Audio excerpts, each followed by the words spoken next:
अध्यात्म विज्ञान, नई दृष्टि, नई खोज। देखिए, सुनिए और समझिए। अध्यात्म विज्ञानी पूज्य स्वामी श्री कमलेशानंद जी के निर्देशन में सनातन सत्य का अनुसंधान कर जीवन को प्रकाशित करें। अभी तो कुछ होते हैं, फायलों के कुछ संजोग आते हैं, चलते हैं और उस पर ये तो अंदर भाषा चलते ही रहते हैं। कुछ भी वो तो अलग रह के हम मालूम होता है, ऐसे चलते ही रहते हैं। कुछ समय में उसमें तन्मय भी होता है, वो भी मालूम होता है, प्रतिष्ठात्मा को ही मालूम होता है, वो भी समझ होता है।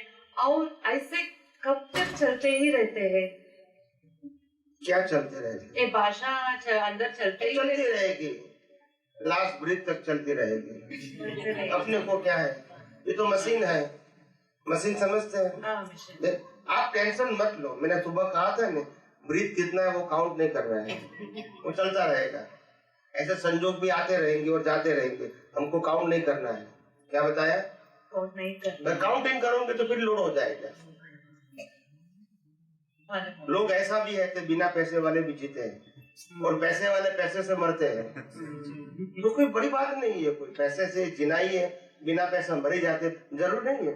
दोनों जी सकते हैं, दोनों मर भी सकते हैं, डिपेंड ऑन सर्कमस्टेंसेस। लोग पैसे के आधार से मर जाते हैं और कई लोग बिना पैसा भी जीते हैं। तो बात इम्पोर्टेंट पैसा नहीं है, इम्पोर्टेंट बात है आपके संजोग। संजोग है तो आपको इस प्रकार से जीना है या तो इस प्रकार से जीना है। आप समझे? अलग रहते हैं, वो तो चलते ही रहते हैं और अलग रहते हैं। और उसमें एक क्वेश्चन आता है, ऐसे ये सब कितने तक चलते रहते हैं वो भी मालूम होता है। ये तो अलग है, ये तो कुछ चलता रहेगा। चलता रहेगा, वो भी मालूम होता है। और एक है ये शुद्ध चारित्र और चारित्र मोह, इसमें डिफरेंस क्या है और ये क्या होता है? चारित्र मोह, चारित्र मोह जो शब्द आपने उपयोग किया वो इक्विवेलेंट एज अ सम्यक मोह और अदर। आपने जो चारित्र मोह वो तो मालूम नहीं है, वो तो क्या होता। क्योंकि दोनों का मीनिंग अलग है, इसलिए मैंने कहा। सम्यक मोह का मतलब होता है आत्मा का मोह, मगर वो उद्भव गति की ओर ले जाता है। और प्रकृति का जो मोह होता है वो अधोगति की ओर ले जाता है। तो मोह तो दोनों है, आत्मा का मोह को भी मोह कहते हैं, मगर वो सम्यक है और ये मिथ्या मोह है। मिथ्या मोह हमको यहाँ घुमाता है और सम्यक मोह हमको आगे ले जाता है। भले मोह आत्मा का है मगर आत्मा का है ना, आत्मा का है, तो इसीलिए वो आपको आगे ले जाएगा, मगर वो भी मोह, सम्यक मोह, ये मिथ्या मोह। तो दोनों बात को हमको समझना पड़ेगा। आप समझेंगे? शुद्ध चारित्र, सम्यक ज्ञान प्लस सम्यक दर्शन इज इक्वल टू सम्यक चारित्र। सम्यक ज्ञान और सम्यक दर्शन। सम्यक ज्ञान का मतलब होता है मैं मन वचन काया से मुक्त ऐसा शुद्धात्मा हूँ। वो लक्ष्य में रहना हर संजोग में, वो सम्यक ज्ञान है। और हर अवस्था में रहना है मन वचन काया और इंद्रियों से दिखती हुई पूरी दुनिया, वो कुदरती रचना है, वो सम्यक दर्शन है। अगर ज्ञान दर्शन शुद्ध है तो चारित्र क्या रहेगा? शुद्ध। शुद्ध का मतलब राग द्वेष बिना, वो वितराग चारित्र है। ज्ञान शुद्ध, दर्शन शुद्ध, चारित्र भी। ये तो अंदर हो गए तो वो तो शुद्ध चारित्र बाहर दिखता है। कौन सा दिखता है? कौन सा चारित्र? वो तो शुद्ध चारित्र बाहर दिखता है, मतलब माने बर्तन वैसा ही होता है। बर्तन वो द्रव्य चारित्र है। द्रव्य चारित्र, वो चारित्र नहीं कहते उसको, लौकिक भाषा में कहेंगे, आध्यात्मिक भाषा में उनको चारित्र नहीं बोलते हैं, लौकिक भाषा में चारित्र कहेंगे। आप समझे? रामकृष्ण महावीर का जो जीवन था, बाह्य जीवन, वो लौकिक भाषा में चारित्र कहेंगे, आध्यात्मिक भाषा में उसकी वैल्यू 0 है, क्योंकि वो उदय करना है। पुरुषार्थ कौन सा है? जो अंदर सेपरेट रहे, निर्मोही रहे, अपने अज्ञान खत्म कर दिया और ज्ञान और दर्शन का परमानेंटली शुद्ध उपयोग किया, उससे जो चारित्र बना अंदर वितरागता का, वो उनका चारित्र है। मगर वो बाहर दिखता है, वो उदय कर्म है, और बाहर का जो है वो तो उदय कर्म है। तो वो डिस्चार्ज, वो है या नहीं है वो सब्जेक्ट नहीं है, वो अंदर होता है। शुद्ध चारित्र माने वो अंदर, सम्यक ज्ञान। It is a matter of application and experience, उपयोग और अनुभव होता है। इसमें उपयोग नहीं, ये तो मैकेनिकल है। તમે પેલું મરવા સાથે કર્મ બાંધ્યા જે સબ્જેક્ટ થોડો લંબાવા જેવો હતો, આ ભાઈએ જે કીધું ને કે તમે કર્મ મૃત્યુ સાથે બાંધ્યા છે એટલે તમને નેક્સ્ટ બર્થ લાગે છે, એકચ્યુઅલી એ કન્ટિન્યુ ચાલે છે, એ વાતને થોડી ડિટેલમાં સમજાવવા જેવી છે. એનીવે મેં તો સમજી લીધી, પણ હું ક્યાંય ને ક્યાંય એવું સમજવા માંગુ છું, અથવા તો તમે બી દર વખતે તમારા સવાલોના જવાબ આગળથી ડેવલપ, અમને એવું લાગે કે આમાંથી હજી કંઈક નિચોડ લઈ લઈએ, તો નિગોતની વસ્તુ જ્યારે અહીંયા આવે છે એમાં એનો કંટ્રોલ છે. 108 જીવ ફરજિયાત મોક્ષે જાય છે, તારે 108 જીવ ફરજિયાત આવે, એમાં આપણો કંટ્રોલ નથી. જે કંઈ અમે ભોગવી રહ્યા છે એમાં અમારો કંટ્રોલ નથી. તો એઝ એ ગેમ નહીં લાગતી કે અહીંથી એક સબ્જેક્ટ ટુ સબ્જેક્ટ, પછી અલગ અલગ સમજણ સાથે તમે ડેવલપ થઈ રહ્યા છો, તો ક્યાંય ને ક્યાંય આખી પ્રક્રિયા ને બીજા અનુસંધાનથી બી મૂલવીએ કે ધારો કે ભાઈ આદિનાથ ભગવાન હતા ત્યારે મહાવીર સ્વામી ભગવાન એમના વિરોધી હતા, છતાં બી એમણે કીધું કે આ વ્યક્તિ તીર્થંકર બનશે. હવે એ જે યુગ છે એ એકચ્યુઅલી એ જીવો બીજા યુગથી, બીજા સર્કલથી આવેલા છે, માટે એ લોકો ભૂતપૂર્વ 24 કોણ થયા એના નામ પણ બોલે છે, વર્તમાનમાં છે એમાંથી પણ એ બીજા યુગનું આખો સંઘર્ષ કરીને 24માં બનશે, માટે એ લોકો એ બીજા 24ના પણ નામ આપે. પણ આપણી ભાષામાં આપણને એ 3 યુગ દેખાય છે, 3 સર્કલ દેખાય છે.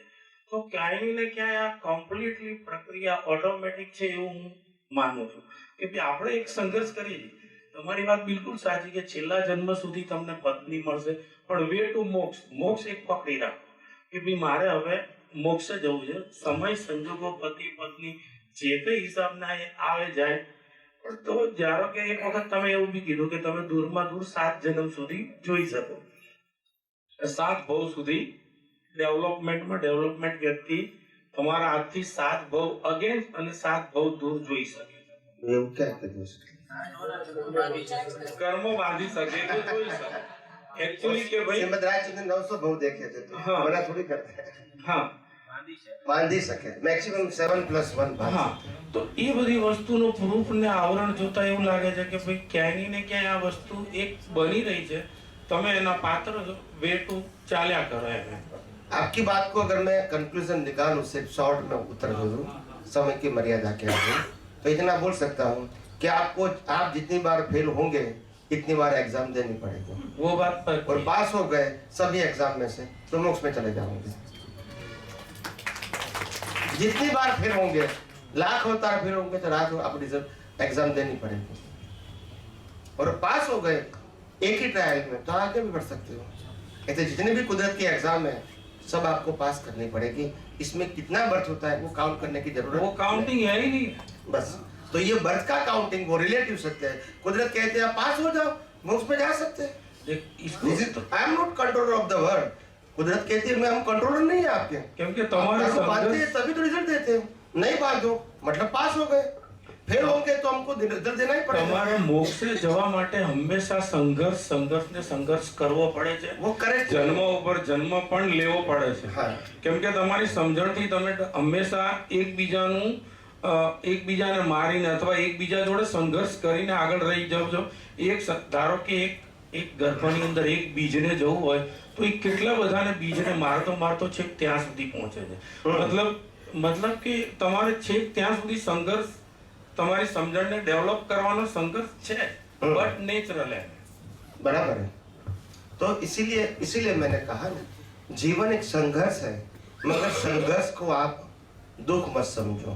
संघर्ष अनुभव देने के लिए है, अगर आपके पास सही दृष्टि है तो संघर्ष वो गलत नहीं है, मगर आप कहोगे कि ये दुख रूप है तो आपको दुख रूप लगेगा.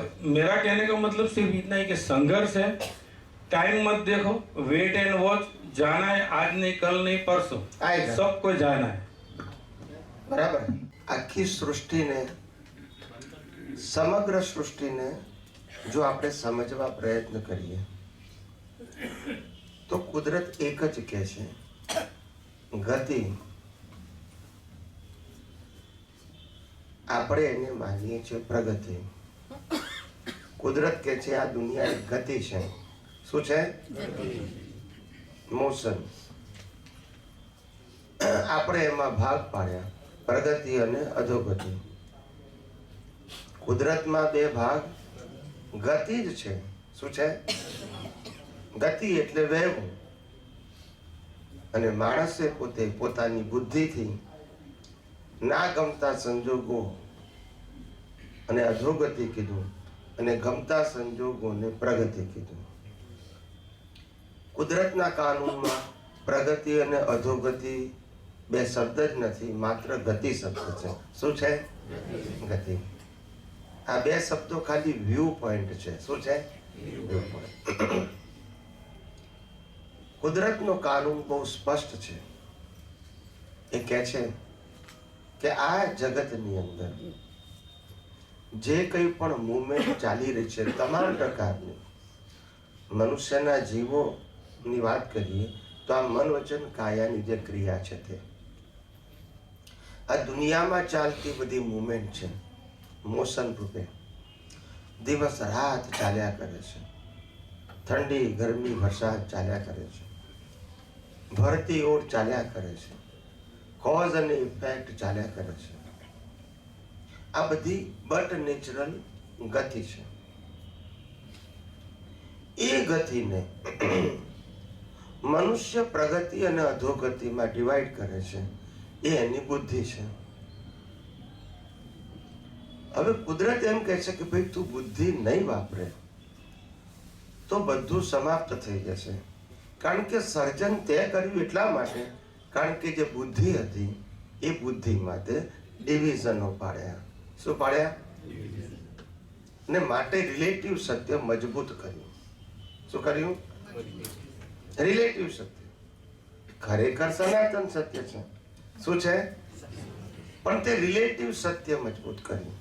લૌકિક સત્ય કો, વ્યવહાર સત્ય કો એ મજબૂત કર્યું અને સનાતન સત્ય દ્રષ્ટિમાંથી ખલાસ કર્યું. આપણને એવું લાગે એક મનુષ્ય તરીકે કે ભાઈ વ્યવહાર છે એટલે રિલેટિવ દ્રષ્ટિ તો આપણી હોય જ ને, કારણ કે વ્યવહાર છે. ત્યારે જ્ઞાની કહે છે અને કુદરત પણ કહે છે કે ભાઈ વ્યવહાર છે ને, તું માને છે કે મારે વ્યવહાર કરવાનો છે, કુદરત કહે છે મારે તને વ્યવહાર કરાવડાવવાનો છે. આટલો ફેર છે. તમારે કરવાનું છે એ બિલીફમાં છે, અને એને કહે છે મારે કરાવડાવવાનું છે, કારણ કે તમારો હિસાબ છે, તમારી પાસે ઓપ્શન બસ. અહીંયા પાછું રિલેટિવ સત્ય અને સનાતન સત્ય જુદું પડે છે. આપણે કહીએ છીએ મારે કરવાનું છે અને એ કહે છે હું કરાવડાવું છું. તો રિસ્પોન્સિબલ તો એ જ છે, સંજોગ જ ઊભા કરે છે ને.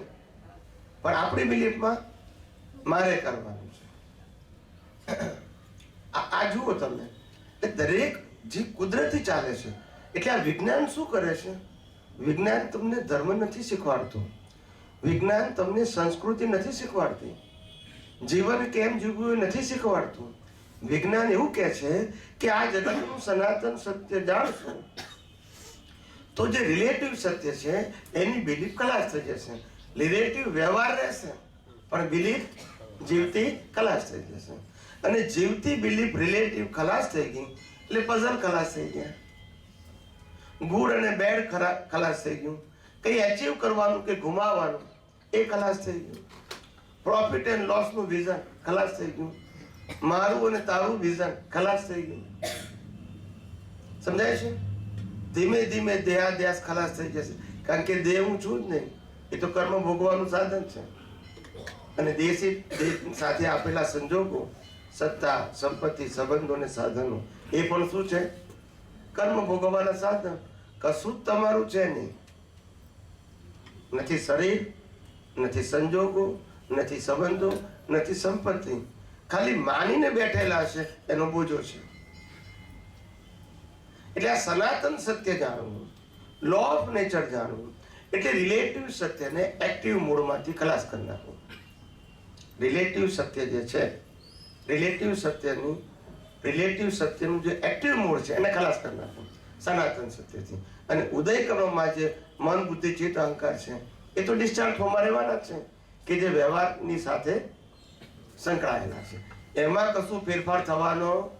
એટલે તમારું લાઈફ ચલાવવા માટે જે મન, બુદ્ધિ, ચિત્ત અહંકારની જરૂર છે એ તો ઇનબિલ્ટ છે.